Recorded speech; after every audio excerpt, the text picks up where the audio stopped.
Most creators are trying to go viral. They're jumping on trends. They're chasing views, but they're staying stuck. What does it actually take to build something that lasts? But this conversation is going to be different because we're going to be unpacking the journey of how both of us have actually built $1 million brands. Before anybody would have labeled me like the brand guy or whatever, I was applying branding internally within the organization I worked for. What do you mean by that? Well, Caleb Ralston, he's the brand strategist behind Gary Vaynerchuk, Alex Mosy, and he's helped build brands that have reached over 30 million followers over the years. A trap a lot of creatives can fall into is they learn tactics. They don't ever step into principle-based learning. Take us back to 15-year-old Caleb. Where did this all start for you? You had mentioned the book, Crush It by Gary Vaynerchuk. I remember when he talked about people being passionate about the Smurfs are gonna make money talking about the Smurfs on YouTube. I was like, well, I'm into bodybuilding and powerlifting. I could probably do that. After the bodybuilding era, there's the photo that Gary posted on his story saying that he's looking for videographers. My name is Caleb Ralston, and I wanted to make this quick video introducing myself. And I got paid $75,000 a year to learn from Gary Vaynerchuk. To learn. Yeah, rest is history. Fast forward a few years, you are #1 at acquisition.com on the content team. What is like 2 big insights from you getting to work with Gary and you getting to work with Alex? Let's start with Gary.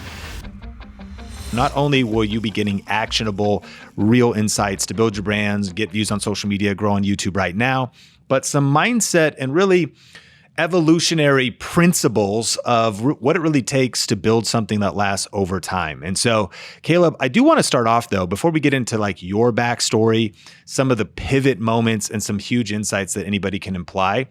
What is like 2 big insights from you getting to work with Gary and you getting to work with Alex? Let's start with Gary, that you learned being immersed in that environment that someone can apply today. There's a lot. So it's always hard to choose from. But what I will say is, I think the thing that I am trying to apply to my content creation journey is putting the audience first, even above my own selfish interests.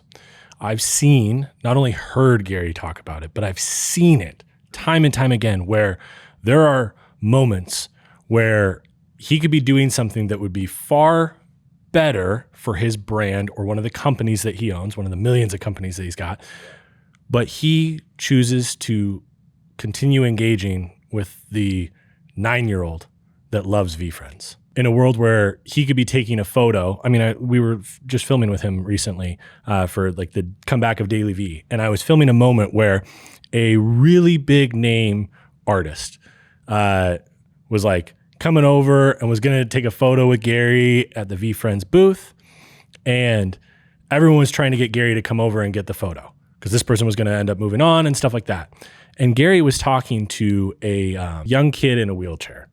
And I remember seeing the moment and being like, everybody else would have walked away for a second and then come back and still engaged. And there would be nothing wrong with that, because they would want to serve their own selfish interest above their audience. And I've seen Gary hundreds of times do that over and over and over. And so I think like for me, it's figuring out what is my version of that. I don't think I'll ever be at that point in my career or anything like that, but how can I make sure that a really great example is right now we are now 6 months into creating content on YouTube. And there are things that we haven't shared yet. And they're principles, they're frameworks, tools, things that we do that I think are a little bit of secret sauce. And there is a part of me that is constantly debating keeping some of that for us. And I just try to think about like what Gary does, which is he always puts the audience first. And by doing that, it's amazing what your audience then does for you. That's a powerful principle. And Gary impacted me with that same principle worded this way that the audience can take away, because I've seen the videos so many times when Benji Travis was sitting in his office. Were you there? I was filming it. So you were filming. Benji Travis, the co-author of YouTube Secrets, 2nd edition out now. The book is on the table and Gary says this: do you think about the audience first or don't you? Because most creators are making selfish content. You wanted to go on the yacht, the island, and travel. And so you're kind of forcing your audience into what you want. And so we actually kind of expanded that and said service content versus selfish content. And from the idea of even servant leadership and the model of like, are we here on YouTube to serve, creating content to serve? And this idea like your income's always going to be correlated to the amount of value you add to the marketplace. So if you also just lead with service, not even worried about the money too, it comes. Of course, that's big philosophy. I mean, I know people want tactics, but this is a really good way to start off this podcast episode as far as crushing it in 2026 and beyond. Yeah. If you put your audience first, you will win. Yes. With that audience. Strong. 100%. Okay, so that's Gary. How about Alex? Fast forward a few years and we'll get into some nuance of the story, but you are number one at acquisition.com on the content team. On the content team, Mosy Media, yep. On Mosy Media at the content team. And so you got to see the inside scoop, but what is something that anybody could apply that they do well or that we could get more views with and impact with? Level of effort. To make something really good that you don't have to force the spread of, other people just naturally want to spread it. Yeah. You got to work really freaking hard on it. Really hard. I watched him write 19 versions of leads. That changed my... And what do you mean by watched him write? Like he would write... And what do you mean leads, give the full time? So it's his second book. Yes, his second book. He would write a version, have that as a draft, and then was like, that was not good enough. And 19 scrapped times. it or reworked it, took it back to the drawing board. Yeah. And that, I've been an editor the majority of my career. I've done version 2, 3, 4, 5, 6, 7, 8. All the exports, Adobe Premiere in the file folder. Yeah. V1, yep. V2. And editors right now, as I'm going up, are dropping off on what they've experienced. V10, V11, maybe I've gotten to V12. Yeah. 19? Of a book. Of a book. Yeah. That's insane. Yeah. Right. And so I think what it did is it changed my view of what hard work is and the level of effort it takes to create a product that sells itself. Strong. Okay. So origin story, early lessons, I'm kind of, you're the center of this conversation. And to be honest, the audience is the center because I want them to be thinking about principles and takeaways as we go through the narrative. That's what we talked about at the top. We're already implementing. And, but I've got my questions framed for you to kind of take us through this narrative. So where did this all start for you? Take us back to 15-year-old Caleb. What were you doing with video in Marysville, Washington? Describe the environment for us. Well, it is nicknamed Smelliesville by the locals, so that'll give you a little bit of context there. I was 15 years old. I was really into powerlifting, and I was attending a local church, and there was this real interesting character, kind of crazy, real creative, real interesting, forward-thinking person named Sean, who was the director of video. And that's a really big title to call me director of video. Like, how many kids are in this youth ministry at this time? Director of video, I think I'm making maybe $100, even if I'm even paid at this exact moment. I mean, it was the biggest title, though. It was the biggest youth group in the city. Fair enough. In the region. And eventually it grew to County. It eventually grew to almost 200 people. Yeah, it was big. Yeah, especially considering our town. Yeah, no doubt. It was wild. Way outsizing the town. But maybe at the very beginnings, 30 kids at junior high or something. Yeah. Mm-hmm. Yeah. Yep. And I just remember on Sunday mornings, there were these very cool, creative, and entertaining video announcements, saying, we got the small group thing coming up. We got a potluck, whatever the hell we were doing. That was being shared. And I remember thinking oh, that's so cool. And I had always been the kid that was messing around with cameras. I remember my sister Victory and I would make funny little skits in our backyard when I was 9 years old with a little Canon power shot, that could record 20 seconds of video at a time. And I just always liked video. And so I remember I ended up asking you, or maybe it was somebody else that was also doing the video announcements, but I was how do I get involved? How can I do the same thing, but because you were doing it for Sunday morning, the main, the adults, the big boys, and then also for the high school group. But there hadn't been anything, I think, established for the junior high, if I remember correctly. I think maybe that was when I came in, it was like you were just starting to pick that up or something. And so I started getting involved with that, shooting that. Sunday mornings, I'd be sitting up on the platform behind the cameras, or doing the live switcher, or more like watching somebody else do the live switcher. But yeah, started that way. From that early, give us any takeaways or lessons. At some point I discover Gary Vaynerchuk and read Crush It. And your recollection is I told you to read it. Did I give you a copy? You bought a copy? Yeah. What a questionable move for a youth group leader in a church to give a book that has more F-bombs than most. No, yeah. But it was, yeah, I remember, you and Spencer were like the cool guys that we all looked up to. And we were like, whatever they do, we're going to do, right? And I remember you had mentioned the book and you just said, I think you should read this. I think you'll like it. And I started reading it and I didn't put it down. I read it in like 2 days. And that doesn't sound impressive to most people. A lot of people read books in a day. Yeah. I didn't read a single book in high school other than this book. Like truly, like I would pay kids online to write papers about the books. Hopefully this is not too incriminating. But like that was the only book. And so when I read that, I remember when he talked about people being passionate about the Smurfs are going to make money talking about the Smurfs on YouTube. I was like, well, I'm into bodybuilding and powerlifting. I could probably do that. And I remember then it was the same time when you were starting Clear Vision Media and you were doing gigs. I remember there was a Mercedes-Benz dealership, that sounds so gangster, in Seattle that hired you. And I was like, I'll carry your lights and tripods, whatever I can do. And I just wanted to learn. And I remember on those drives when we would go and do those shoots in your Ford Taurus, I think. Yeah. Gnarly vehicle. We'd be driving down to Seattle, which is about an hour drive from where we were. And I just remember going back and forth on like, hey, I have this idea of building this YouTube channel around powerlifting and bodybuilding. I'm going to interview powerlifters. I'm going to do it over Skype, which was super innovative at the time. Yeah. Because I had very difficult. No Riverside, no StreamYard, no Zoom. Yeah, none of that shit. Yeah. And you had been doing it for Think Media and you had done a couple. And I remember being like, asking you about it and you told me VOD burner. Yeah. Which I will say this, I downloaded that and definitely thought I was downloading like a virus onto my computer or something. Like it was a sketchy looking platform. Yeah, it was a little janky.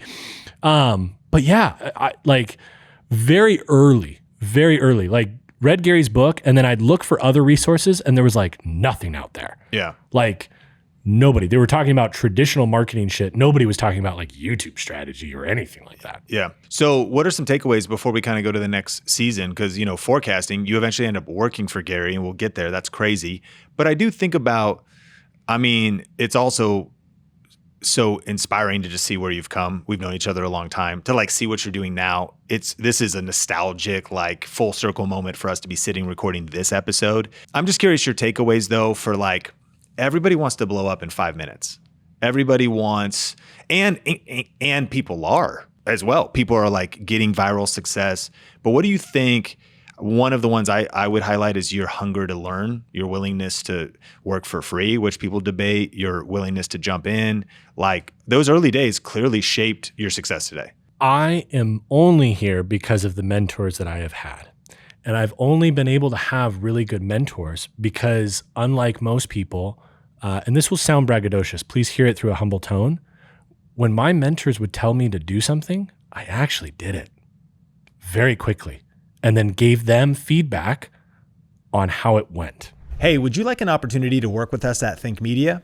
Our company's been expanding. There's some big opportunities and you can check them out at workwiththink.com. Specifically, there's some remote opportunities available. If you're a video editor, graphic designer, marketing, social media, and you've got 3+ years of experience, then definitely check out the website and send us your application. And recently I've been based out of Seattle more than Vegas, and I'm actually looking for a local shredder, whether you've got kind of shooting, editing skills and would like to be in person or you're willing to move, then go to workwiththink.com workwiththink.com to see all the different details. We're super excited about everything that's happening at Think Media, and there just might be an opportunity to work together in the future. That sounds simple, but that is huge for the youngsters, especially listening. Like, if you are the rare human that has somebody speak into your life and you actually do it, they will. I'm speaking from experience. I got a couple of these characters in my life right now, and the ones that every time we talk, I'm saying the same thing over and over, I don't want to talk to them anymore. But the ones who are like, literally, they're like, there's this one guy. He's the creative director for a dope brand out there. And literally, I'll get off of a call with him, and within 2 hours, he's already giving me results. And I'm like, my God, you are a savage. And that creates so many, what it does is it takes them from just being a mentor to being a mentor who's in your corner. And that is a wildly different place. That's a big, you actually just spoke, that is a mentor's love language, is somebody that implements, and you then build a bond with that person, because actually they don't really ultimately want your money. They don't want, what they want is your transformation. Yeah. But they also are sometimes frustrated, like, to not also sound arrogant and even biblical, but it's like pearls before swine. Like, if I'm giving you my time and I put it out there, and then what'd you do with it? I didn't see anything. Yeah. But if I did it and all of a sudden you're like, hey, yeah, I went and exited. What's next? Yeah. I finished the book in 2 days. What's next? Like, oh, everybody I recommend a book to doesn't actually read it. They might even buy it. Do they actually read it? So speed of implementation, actually following through, that's powerful. Yeah. And being willing to work for free. Like, everyone has beaten this one, so I won't do it too much. But like, your time isn't worth anything if people aren't willing to pay for it. Yeah. The market is who dictates your value, not you. Your value as a human, that is real. Yeah. You are a valuable human. But as far as how you are compensated in the market, like I hear people that'll complain about, this is a tangent, but I hear people complain about how much they're making right now. I'm like, cool. And how they should be making more. It's like, go out into the market. You'll find out if you should be making more or not. Like, that is the reality of how it works. So being willing to work for free when your time is worth free. Yep. Like, that's a huge one. And a lot of people on Twitter, especially right now, in the last couple of years, have like demonized it, because it does creep into a level where you can get taken advantage of if like you don't. California laws on internships. Yeah. Yeah. But here's the thing. The best things in my life have come from that. Mm-hmm. Mine too. I got in the room because I had a camera. Yeah. And I started absorbing wisdom, making connections, networking. And you said in the last episode, one of your biggest lessons, what you'd say to yourself 10 years ago, is that when I'm taking massive action and doing stuff. So when you start getting in someone's Ford Taurus, hopefully somebody you trust, not just a random Ford Taurus. Never get in a random Ford Taurus. That is a bad idea.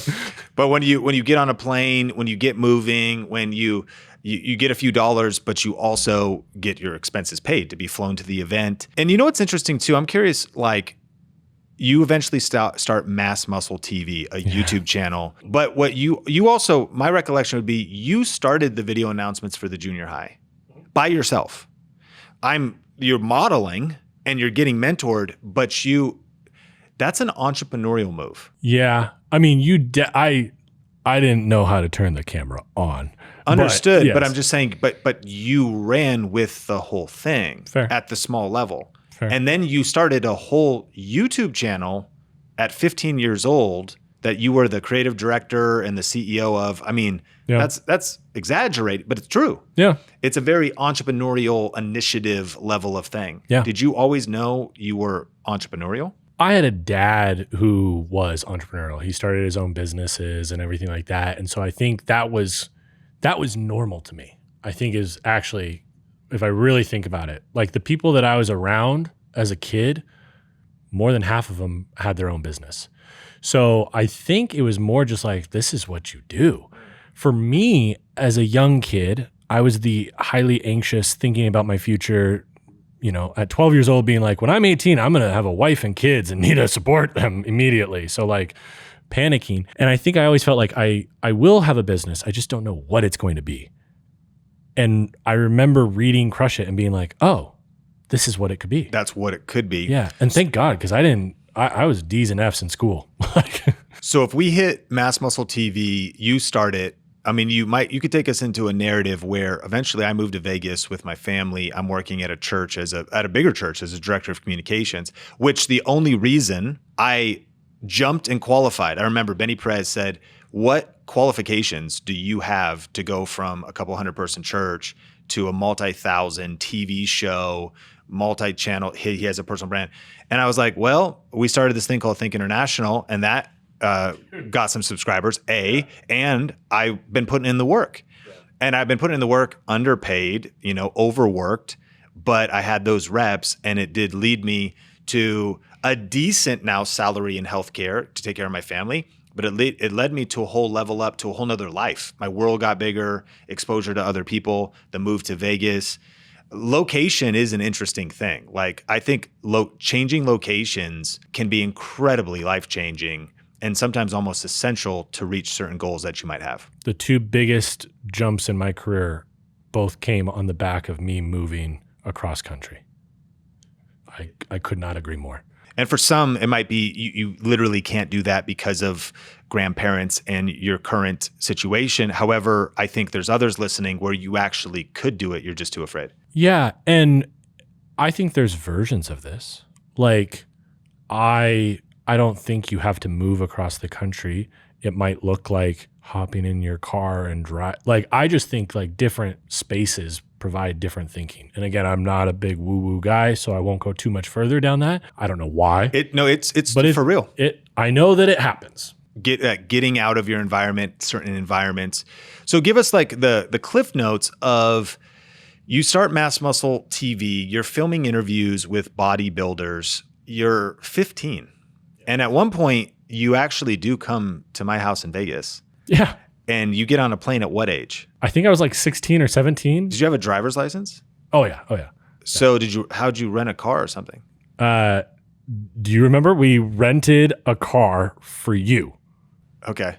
And then you let me borrow your Honda Civic, the silver Honda Civic. So I'm like, you could drive the Civic, which is my risk or whatever, and then I'll drive the rental. Yeah, you did me a huge solid because turns out companies don't want to rent cars to 16-year-olds. Yeah, they would not have done that. So your parents let you get on a plane at 16 and fly to Las Vegas to film a bodybuilding show. Yeah, and what's so funny, I had the opportunity to do an interview a while ago with Chris Do, and he, as far as I know, he doesn't come from a bodybuilding or powerlifting background. And so I do. That's my whole world. Yeah.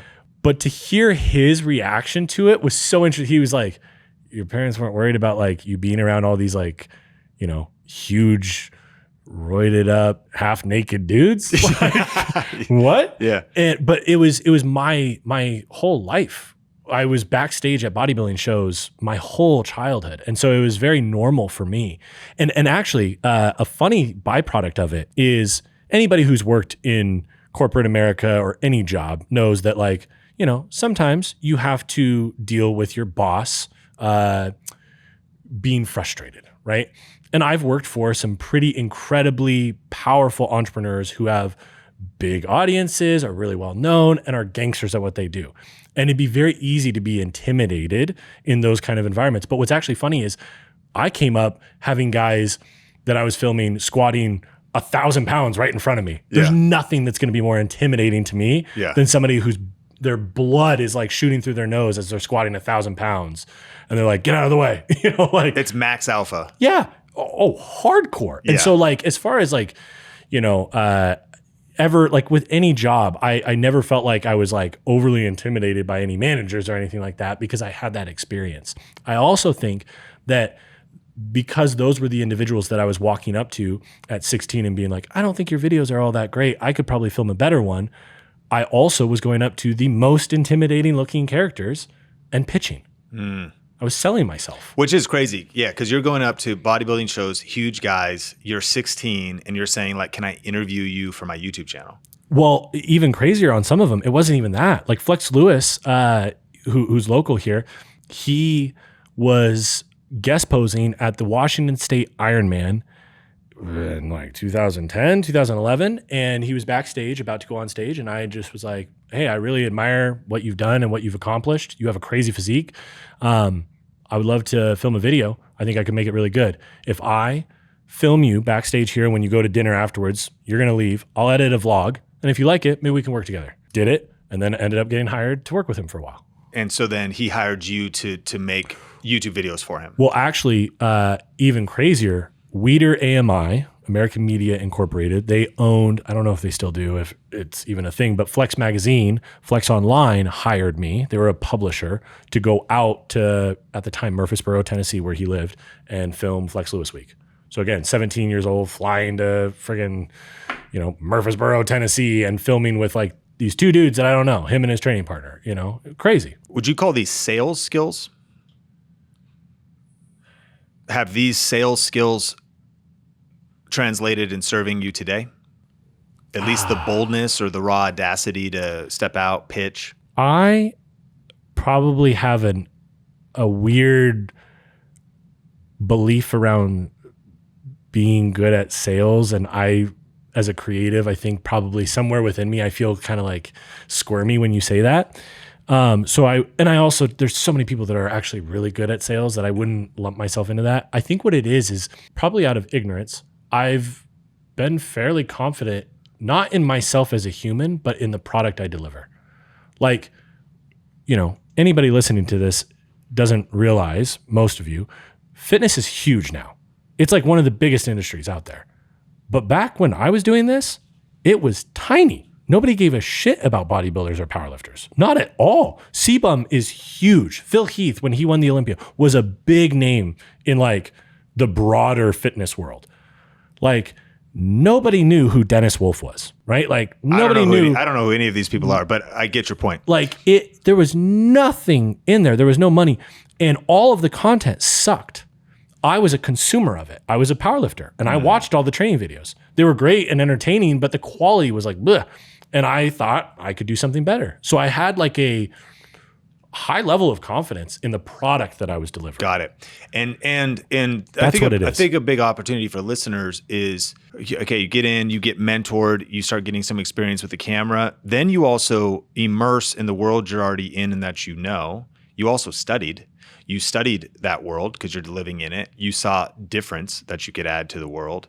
You had built up enough skills so you just knew what you could offer.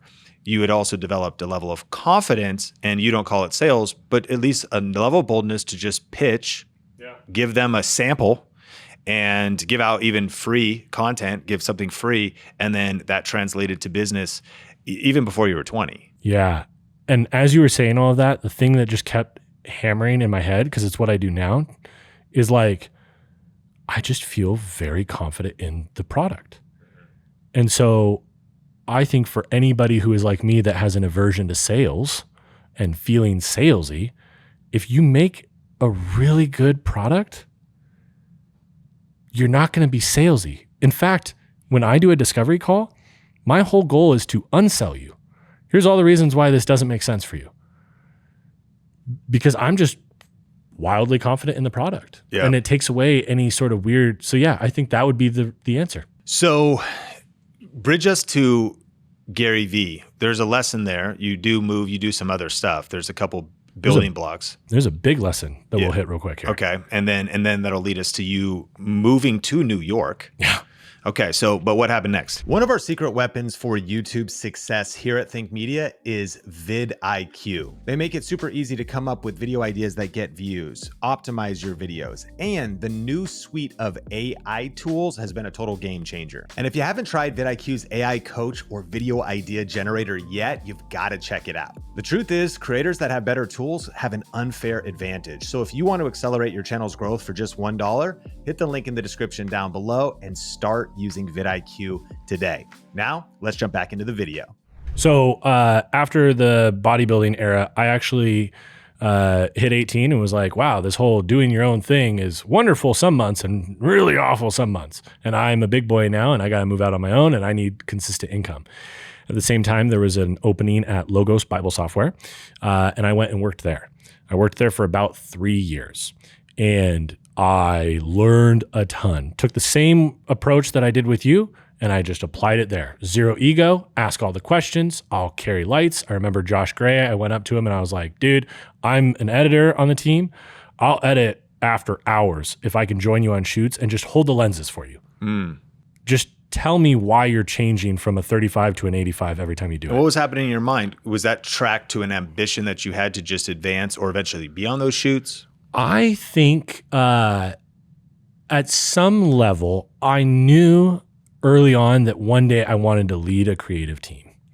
And I didn't want to be that creative leader that thought they knew the language, but was speaking a completely different language. I wanted to know what everything took. I'm not going to be the expert at everything, but I want to speak the language and know, like, if I ask you to make this graphic edit the night before we're shipping, I actually know what I'm asking you for, you know? So I think I was just trying to acquire all those skills because I knew it would come in handy later. I was also just interested. Like, something that we didn't hit on, we started with video, but I was the weird kid that at 10 years old was trying to figure out what I was going to do for the rest of my life. And I just tried a lot of shit. And once I figured out video was the thing, within video, I tried a lot of shit.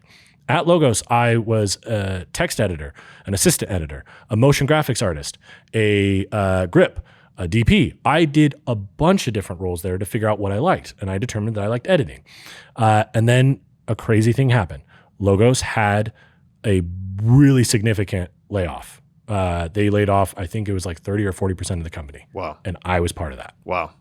And I remember being like, oh shit, this is what big boy life is like. Yeah. Oh my God. Now, I was living in my van at the time because, and we don't have to go into this, but I was really into hiking and Instagram photos and all that shit. So I chose the van life. I was looking around at like people that have like families and mortgages. So it wasn't like that big of a deal. I was like, cool, I have no expenses. I live in my van. I'll be fine. But what happened out of that was that's when I learned the lesson about being in constant motion, because that's when I was 21. So the question that you asked on the previous podcast, the 10 years ago, that was that. The moment this happened, all my friends were like, hey, you should just like take a second, figure out what you want to do next. Don't rush into the next thing. And I was like, sorry, but that. Like, I'm rushing into the next thing immediately. Yeah. And I didn't know what that was going to be. I didn't have any clients. So I was like, I'm going to create a podcast. In creating the podcast that I never ended up releasing, the second guest I had on ended up introducing me to who ended up being my client for the rest of that year. Yeah. I worked with 2 I-502 cannabis companies in Washington State. The year that cannabis was legalized, we did the first Facebook campaign, paid campaign for cannabis. That was wildly difficult to get around, but again, another day. And then in being in this action, my best friend, who you know, Jordan Villamore, texts me and says, hey, there's the photo that Gary posted on his story saying that he's looking for videographers. And I, at the time, had done what Gary tells people to do. Stop watching my shit and go do. Yeah. So I wasn't consuming anything. So I didn't see it.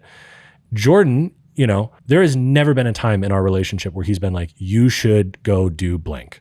He saw that, messaged you, you got to do this. Yeah. And I just was like, what on earth? He's not that kind of character. You know, I'm the friend that tells my friends what you should do or whatever, because I think I know. He never does that. So I was like, cool. Immediately took action.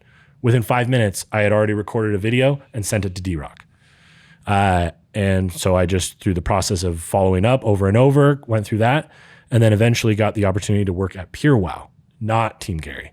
So I started at his publishing company called PureWow. But that required you to move. Correct. Yeah. Like I had 2 weeks. So you get hired, you moved to New York. Yes. New Jersey? New York, Queens. How much was your apartment? Great question. I lived in a 3-bedroom apartment that was probably, I'd say, 1,000 square feet. And I paid $1,850 for my bedroom. For your bedroom? For my bedroom. We were all paying $1,850. Bang. Sharing, so 3 roommates total. Yep. Did everybody work at Vayner something? No. I didn't know these people. So what I did is, even when I was severely broke, it worked out. I wouldn't recommend it. I always chose convenience and time over whatever was cheapest. So I could have found a cheaper scenario, but what I did, I don't know if they're still around, but the company was called Common, and you could sign up for a room. If you passed the background check, cool, you're in with 2 other strangers. And so that's what I did. And you also wanted to be close. Did it put you really close? No, it was an hour and 10 minutes away. Jeez. So, Yeah, that's all I could afford. Yeah. Like every 10 minutes you get in, you could add another $200 to the rent, basically. that's wild. And that's actually probably fairly accurate now that I think about it. But yeah, I did that, did a 6-month lease, ended up renewing because it was also furnished and everything. So it was just like, I got rid of literally everything I owned, which wasn't much because I was living in a van, and I just shipped 2 boxes of clothes out there and then moved. So how long until then you transition over to Team Gary? And how'd you make that transition? Why'd you get noticed? Why'd you get the opportunity? Yeah. The interesting thing is I was hired at the same time as this other character who also loved and admired Gary and loved and admired a lot of the characters on Team Gary. And this individual and I chose 2 completely different paths. I love them. I think they're awesome. They're a fucking killer at what they do. So this is not a reflection on them in any way. We both were hired at PureWow, and I actually, on my Instagram, there's literally footage of my meeting with Gary, my first meeting. He has an open door policy, and I was like, screw it. I'm going to take him up on this 5-minute meeting. And in the meeting, he tells me, I know you're working at PureWow, but like after 5 p.m., my team is still here. A lot of people leave the building. My team's still here. You can come up, hang with us. We'll give you some edits, and you can work on that in your after time. I'm sure you don't know a lot of people here. And would that be for free? Yeah. Oh, yeah. Totally. Yeah. And I remember leaving and being so fired up to do that. And then I was on the subway and I was like, and I respect Christianity and everything. I don't personally practice, but this Bible verse that I will probably butcher was just like flashing in my head. It's something to the effect of like being a good steward with what you're given. And I was given a job at PureWow, not Team Gary. And so I actually, on that ride, was like, my free time is not going to go to Team Gary. It's going to go to making better PureWow content.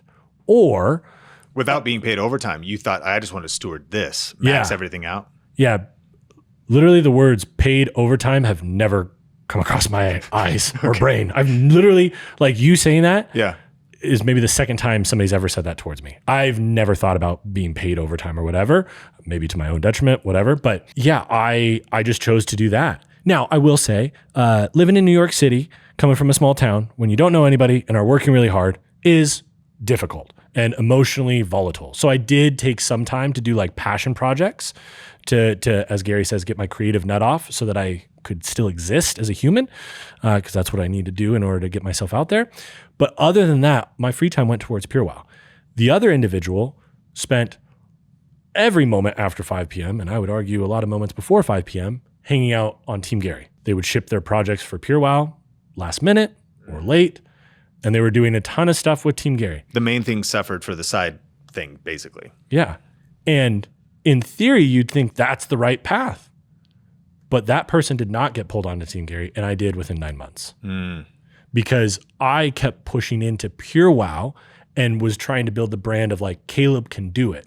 So that when Ryan Harwood or Mary Kate McGrath, when they would think about like, we have this weird, unique video project that it doesn't really fit for the brand team and it doesn't fit for the social team, Caleb could do it. Like a Swiss Army knife. Exactly. Which is the exact character that needs to pull off a show like Trash Talk Later or something. Yeah. Like somebody who's a shredder, producer, shooter, editor, storyteller. Yeah. And that was a skill set you had developed. So what's interesting is, man, this thing of like creatives being pulled in so many directions, having a little bit of a side hustle, but this is a big epiphany of on the journey, really identifying your priorities and the thing that like the no lose, the no fail list, like what thing do you need to steward really well? Yeah. And the extra might not be, maybe should not be divided focus from that thing. In your case, that was a big lesson. Yeah. It's weird too, because I never would have called myself a really focused person, but looking back in hindsight, I think I was. There were times in New York where due to my poor financial planning and not crazy high income, I was broke. And so I needed to do a side gig in order to be able to pay rent or eat. So I would do that. But other than that, I really kept pouring in a world where if you're on Team Gary, you're getting DMs for really premium consulting calls for a 1 hour call where you just tell them what you're thinking and that's it. I was getting a lot of those requests. Does he care if people do that? I doubt it. I never have even asked him. Like, I personally just never needed to do that. I did 2 side gigs when I lived in New York. One of them was with SLT, Strength and Length and Tone. But yeah, I don't think he would care. I think as long as it didn't interfere with the work, he wouldn't give a shit. I just always felt like, okay, I could do that and make a little bit of money right now. Or I could do this, make no extra money, but build my reputation further. And I think early on, before anybody would have labeled me like the brand guy or whatever, I understood, I never could have articulated it, but I understood brand at a really high level and was applying branding, not externally, but internally within the organization I worked for. What do you mean by that? I believe that all of the elements of personal branding that people do publicly, employees should be doing privately within their own company. The content you put out within the company is the Slack message or the emails that you're sending. So are you talking about you were just intuitively building your own personal brand? And are you talking about your reputation, your character, your consistency, your trustworthiness? Caleb has a brand. What you had done at PureWow was why your name came up. And it was like, yeah, we can bet on him. Yeah. I mean, I would argue it was probably like, oh, Caleb came through on this. Caleb came through on this. And an equal amount of Caleb is really obsessed with Gary and Team Gary and continues to deliver on this. And I think it was, I don't know, I wasn't in the room, but I'm sure those things had played a role in it. Yeah. So if you recap some of the lessons then, and you think about, if we stay on mission here and we talk about how we built $1 million brands from a small town, and you're going through these stages, you're learning lessons along the way. What are practical takeaways that anyone could apply from being in New York, working with Gary, that, become the building blocks of any career that a listener wants to build? I'll give you kind of a unique one. Doing the right thing is always the right thing with your employees. We're in an interesting time right now where, and I reference him a lot because I learned a ton from him, where Gary has been in business for long enough that there are characters way cooler and doing way bigger shit than me that are out there doing their own thing that have such positive feelings towards Gary. And they're going out and being gangsters and killing it in the world and pointing back to him. And I think that is like this whole creator world is very new, right? Like they just celebrated 20 years, right? Yep. We're about to? Yep, 20 years. 20-year anniversary. This year, right? Yes. Yeah, like that's not, like YouTube can't even drink. Yeah. So the amount of companies that have been built in this public YouTube world are very few. And the amount that are at a mature level to where the people that have worked in that organization then go on and build their own thing and can point back positively, it's small. But another person that has that is you. Yeah.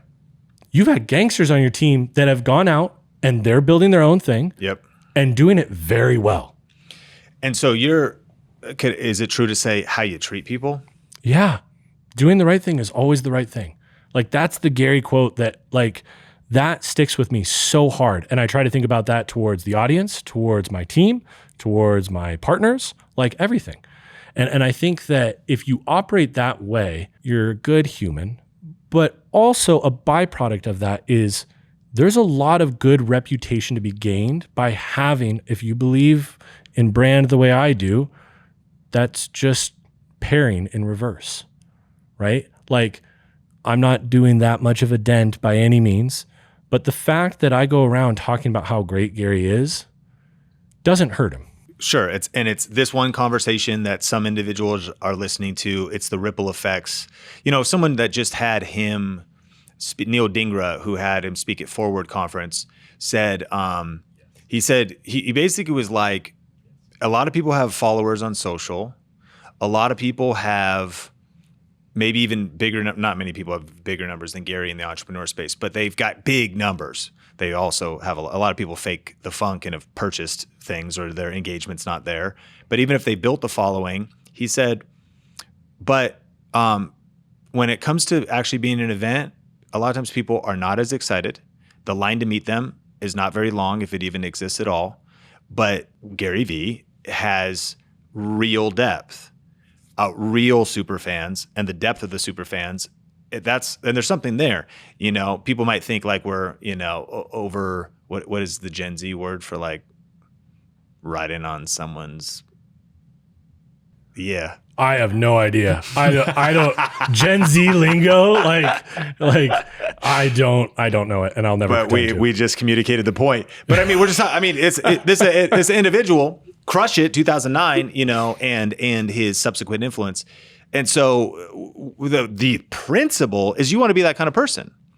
And you want to be that kind of person, how you treat people, but you also want to build that kind of brand. Like, how do you build that kind of brand where you are that meaningful to individuals? Yeah. And the other thing that, people that run events like Neil, for example, probably wouldn't say, but I know they all experience it, is there's people with half the audience size that are way less considerate backstage to the crew, to the fans or audience or whatever you want to call them, to the promoter, they got ego. Yeah. They think they're... Meanwhile, like when I worked for Gary, and this even happened when we went back and filmed with him for the Return of Daily V, like, I'm like, gee, we got to go. We're going to miss the flight. And he's like, yeah, but like one more selfie. Like he's not faking it. He actually cares about the audience on a wild level. Okay, so we're kind of coming into this last phase. Fast forward to today, you've built this company, you're out on your own, but you have a big shift, and there's some steps towards that shift, but eventually you end up in Las Vegas working for Mosy Media. But what were the steps to get there? So the lesser talked about season was after Vayner, because I was on Team Gary, then I transitioned onto the Vayner side of things, agency side. Then I went and worked at Constellation Brands. Crazy timing. We were building out, I was part of the team building out the direct-to-consumer division in a company that owned Svedka, Modelo, Corona, all Kim Crawford, Robert Mondavi, all of these liquor, wine, and beer brands right before COVID. It was crazy timing. Yeah. Like it was absurd. So I did that for 2 years. And back to the point that I told 21-year-old Caleb, I got to a point where it was, Constellation is a massive corporation. They have over 11,000 employees internationally. Like they're huge, right? They're a Fortune 500. Like they're publicly traded. They're huge. They own Corona beer, right? Like they're massive. And because of that, the way that they're structured is like, I was mainly for 2 years shooting bottle shots, like photography and editing clips because this was during COVID. So like I couldn't film with any talent or anything like that. We weren't allowed to do any shoots. So I had to use like stock video combined with like trying to create similar looking environments in my home and filming like little bottle shots that I'd intercut. Like it was so weird. And I got to a point where I learned a ton for the first chunk. And then I just started feeling like I was stalling out and not growing. And a lot of people in this position, they end up blaming their boss and the company they work for. And don't get me wrong, I had moments like that where I was like, getting frustrated or whatever. But the reality is my boss was awesome. Like I love Stu. It was not his fault. It was my fault. And so I took ownership over that. And this is when I am in Marysville, Washington on a random trip. Yeah. Sitting on your front porch, you, Kyle, and I, and we're sitting there talking. We're talking about a conference that you're going to put on and everything that you had Gary come out to. And then we're also sitting there talking about my newfound passion around Harley Davidsons and riding motorcycles.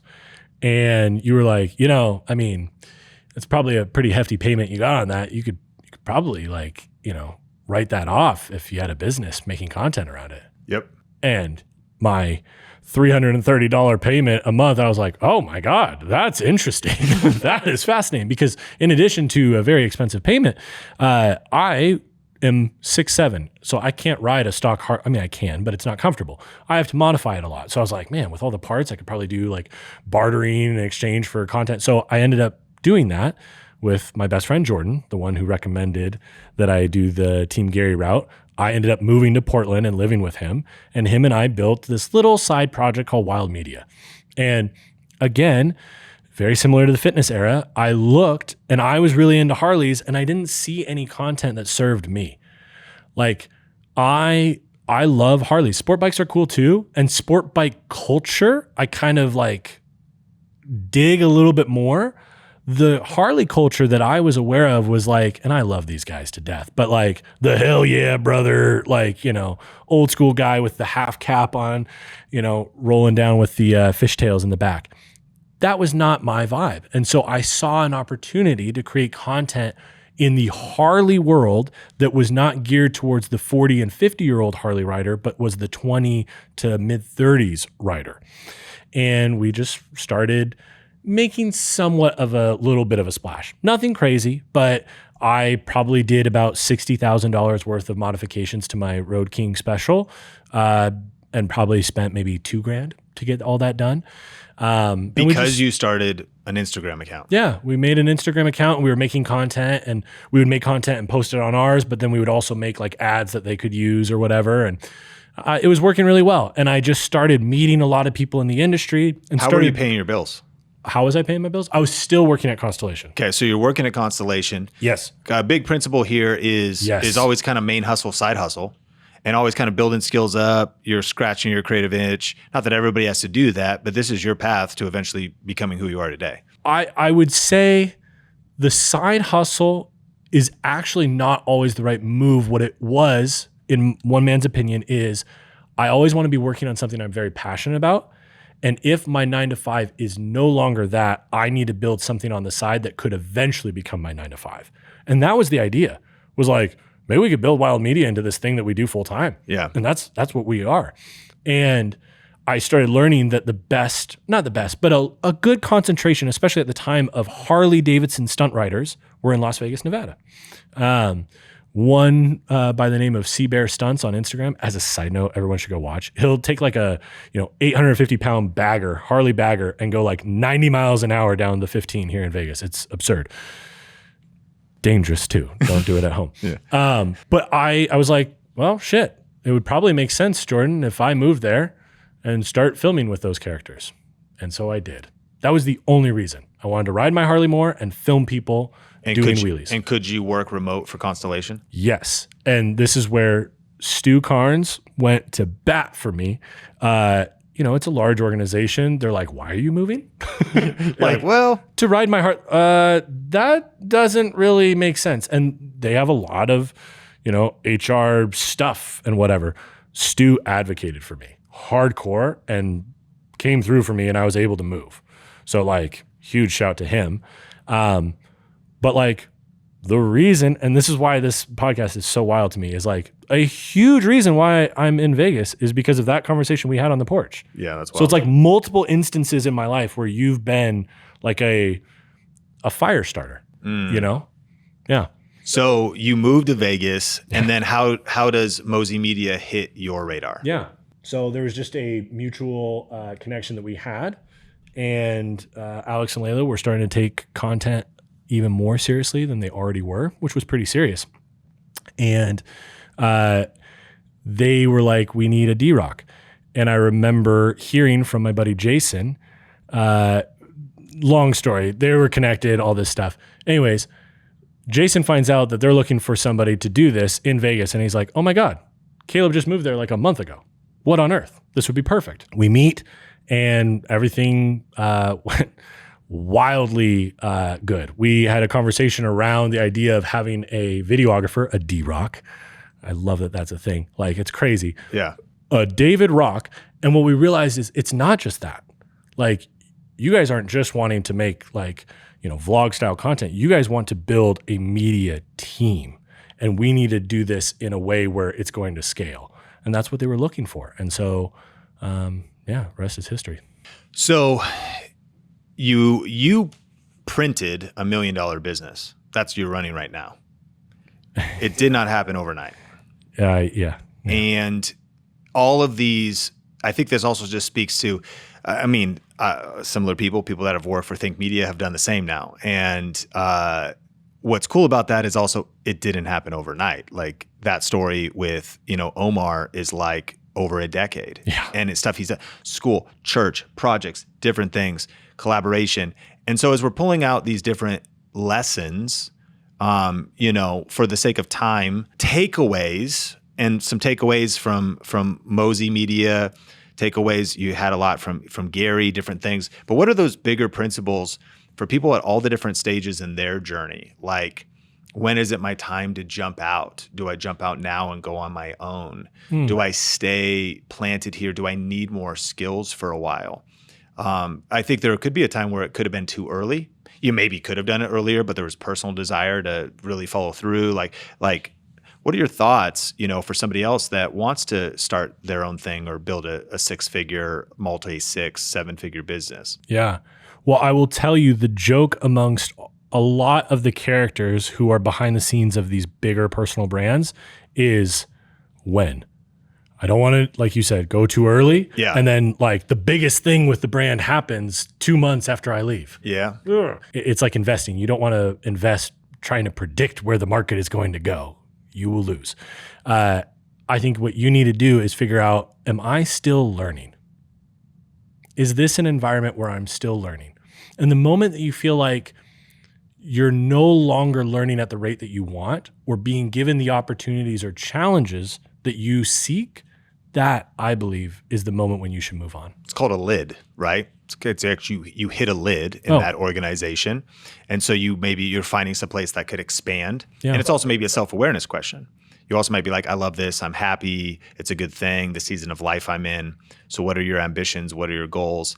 Real quick too. One thing that I will also throw out there is I would be very careful about how you time when you go out.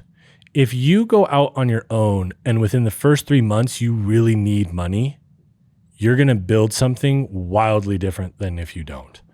Like, I was fortunate enough to be in a position where I had a good amount of expenses saved up. So like, I could have not signed a client for over a year and been totally fine, not stressing. I mean, it would have not been ideal. Yeah. We'd be burning through the oh shit fund. But I had put myself in a position to where if I wanted to try something, that could be a reality, and I could build it in the way that I'm going to be proud of in 10 years, not in the way that allowed me to eat today. People have a tension between confidence. You're completely confident in the product you deliver now. I mean, I would say maybe not completely. Yeah. 99.9%. 99.9. Yeah. Okay. There's always but you said it earlier. You knew the quality of the product you could deliver to the bodybuilder. And now you're selling clients and you're doing great work for people. I mean, your experience led to that. The trenches you were in, the things you had done, the wins you had gotten. I'm just trying to extrapolate some principles. Is that one of the big building blocks? How is your portfolio full enough? Do you have enough reps under your belt? Do you have enough different environments under your belt? Or could you have launched, this consultancy maybe earlier and you could have, do you think it was a half organic or half like when you're ready, you do it? Or is ready a lie? I'm not that person. I'm not that person. I think that there is a time when you're ready and there's a time when you're not. I think what it was for me, and then maybe I can try to extrapolate a principle that would apply to anybody. For me, it was after working for Gary, sure, I had ran the TikTok account. Sure, I had been the editor of Trash Talk, but I'm not the guy behind Gary. Like podcasts, and I understand, have me on and they'll title these podcasts like the man behind Gary Vee. I joined Team Gary 3.5 years into it being a thing. Yeah. Like Andy Krainak, David Rock, Tyler Babin, Sid, like all these Iris, like all these other characters came before me. If I would have gone off to do my own thing after that, I think there'd be success. But back to the example that I gave with Billie Eilish, I think on our previous episode, of if she hasn't given me reason to believe that she's a good educator, why would I pay for her to teach me how to be a good singer? I had not proven that I could build something, right? I had proven that I can come into an incredibly flourishing brand that was already killing it, already had insane momentum, and no matter who was running his TikTok, it would have done well. That's the reality. There it is. And so when you joined Mosy Media as creative number one and then built a team, it was a whole nother set of skill set. Yeah. And proof to show like not only team building, audience building in a way that actually converts, right? Like all of the things that I talk about now are things that I can point to how I did it. So if you're going to build a 7-figure business in an ethical way, because there are shicey people who like hack numbers like that, and as high as they rise, they also fall because they do it unethically. But if you're going to do it in an ethical way, what I'm actually envisioning is a skill tree in gaming. In Cyberpunk, a lot of different games, sometimes it maps in different directions. It's like, how good are you at arms? How fast are you? How, in some games, how much magic skill do you have? And the character needed to sustain a 7-figure business is no joke. There's something like overnight success takes 15 years. Mm-hmm. And so to me, that's sort of how I see you parachuted into a team, learned a lot there. Faithful at Pure Wow, did a lot there. Stewardship over here, all the way back to Marysville, Washington, 180, like cutting videos. And then over time, and we don't know the exact moment, but you could have done it too soon. I do have kind of like one final question. We'll give a shout out when we land the plane. You're not name dropping anybody here, but you've gotten to work with other people that have been on these teams. Mistakes they've made that you've learned that maybe they did it wrong. So we wouldn't even know who the person is, but I'm just curious, it's like, they left too early, or they tried to, they kind of did it wrong, stealing the credit a little bit. Is there any stories like that? Like they'd be like the anti-mistake of like, they thought they could launch a business, or they also thought, because like sometimes when you're in proximity to Gary already had the momentum. You did TikTok stuff, but he had team and he had some other things. And sometimes when you're in an environment, you think you can jump out and do it on your own. Can you really? And you step away from the force that is that individual, that brand, or that organization. I have an incredible answer for you. Here we go. This is something that not one individual, but many individuals have done. So I can feel good in saying it. If you are working in-house for a media team and you have a fairly high tenure in this company, a trap a lot of creatives can fall into is becoming the best creative, best videographer, best editor, best strategist, whatever, for that brand. And what they don't do is learn tactics.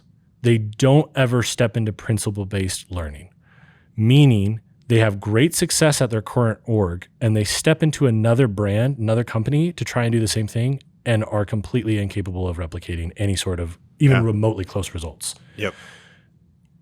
If you want to know if somebody is actually really, really good at something, they've done it in multiple different scenarios.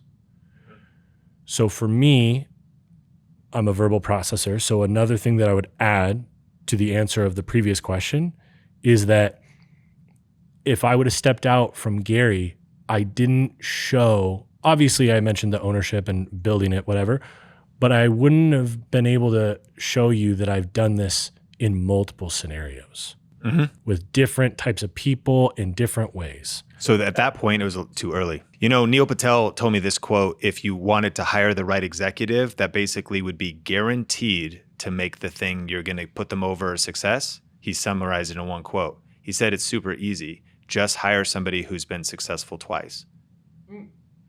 And that challenged me too, because as I even think about our team, like many of us, we have a lot of background, but as we pioneer our current executive team, like Brian's a director of coaching. I go, how many coaching programs have you built? He goes, none. I go, oh, me too. I haven't built any $1 million companies. This is my first one, Yep. And so there is a tension between you're just like right there on the bleeding edge, wondering where your leadership is. But there's also the tension of like, how many wins do you have under your belt? And a mistake from a leadership perspective is, of course, you could take a risk on somebody, but you got to know it's a risk. Yeah. You go, how many times have you done this? Never. All right. Well, then the future is totally unpredictable. Once you might have got lucky. If you've done it twice, it's probably really likely you could do it a third time. And that's what I'm aiming for in this next season of my life, is that third one. Yeah. And in order, I think it may have been on the first episode we talked about the brand journey framework.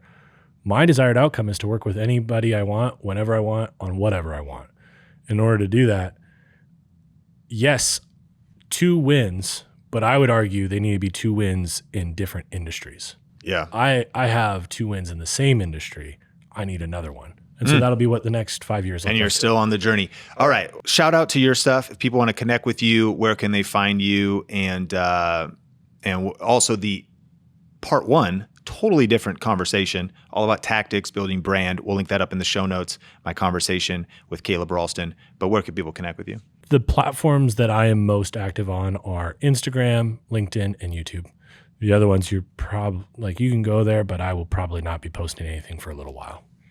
And then final question. We started in a small town. For anybody who made it this far and didn't just jump off because of the way we didn't transition, that there would be a final question, but they're still here, so they're really ride or die. Gangsters. They're living in a small town.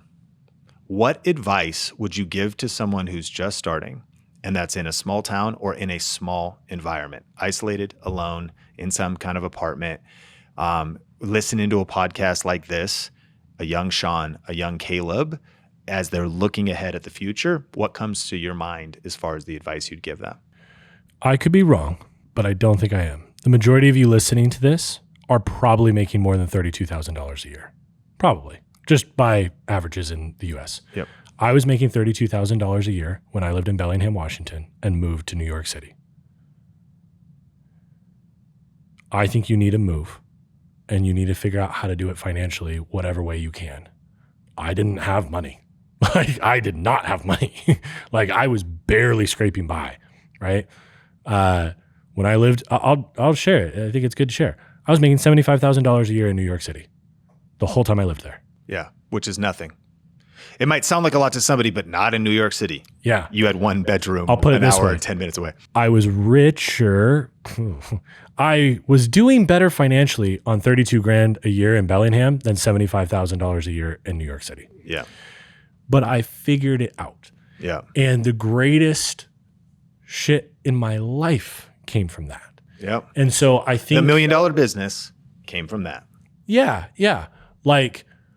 More importantly, some of the best relationships in my life, some of the biggest impact I've been able to have on other people's lives because of that. The $1 million, whatever, that's a cool side Benny. But that never would have happened. Said differently, I meet up with a lot of homies from Bellingham that are still running their agency in Bellingham, still doing the same shit. And they all ask me the same question. And I'll give you the way more tactical version of this. You go work for somebody, make them bigger in some meaningful way, in a way that you can talk about, and that's how you'll get there. The reason why a lot of people that we both know and a lot of my day one homies are still in the same spot they were 15 years ago is because they went immediately to agency life and they built their own thing. But the majority of agencies know a lot of the best clients don't want you talking about the fact that you worked with them, right? And so you can't build your proof off of that. And so I think a fast track for a lot of people is, now more than ever, every person wants their personal brand to be big, right? And so the amount of opportunity to go and do this for somebody, learn from them, to your point earlier, I got paid $75,000 a year to learn from Gary Vaynerchuk. To learn. What on earth? And that opportunity is available for all of the people listening. The key is everyone pauses right there and they end it. The opportunity to do that for Gary Vaynerchuk is not available for everybody. Like, I worked my face off and got lucky with that. But there are many opportunities with people that are 2, 3, 4 rungs up the ladder from you that you can do that for. I'd say endless opportunities. Like the Couldn't agree more. creator economy is so big. Brands are so big. The world is so big. If you're living in a small town right now, don't let your small town make you small-minded. It's just kind of sometimes hard to see. Oh, there's just not enough out there. There's more than you could ever imagine. Or on the complete opposite end, back to what I said in the previous episode of use things that you would call as disadvantages as your greatest advantage. Lean into the fact that you're in a small town. Because of the way TikTok, because of the way YouTube and Instagram are these days, you could blow up yourself by being the small town person. Yeah. I mean, the amount of famous people that are not in major metropolitan cities is at the highest it's ever been. It's unreal. Yeah. It's crazy. I mean, I'm not famous. You are famous, but I'm not. But like, look at how many people have come from Marysville. Yeah. That's crazy. Yeah. And hopefully this is an encouraging message, all kinds of different roads we took, but it's possible. And in a 2026 and beyond world, it's pretty cool to see what is possible if you put in the work. You're willing to work not just 1 or even 5 years, but really stick with something and what can happen over even a decade in terms of what you could build. And Caleb, super grateful for your friendship, for the journey, for this conversation, and really thankful that you came on the Think Media podcast. I'm grateful for all that you have taught me and thousands, hundreds of thousands of other people. Like, you're not just the fire starter with me, you're the fire starter with so many people. So like, I'm not going to cry, but this is a wild moment for me. You were my mentor in high school. And you've been helping me all and supporting me all along the way. I remember when we met up in New York City, it was LA. I was with Gary. Yeah. Like, it's weird, man. Yeah. So I'm grateful to you. Thanks for having me on. Well, thanks for being on the podcast.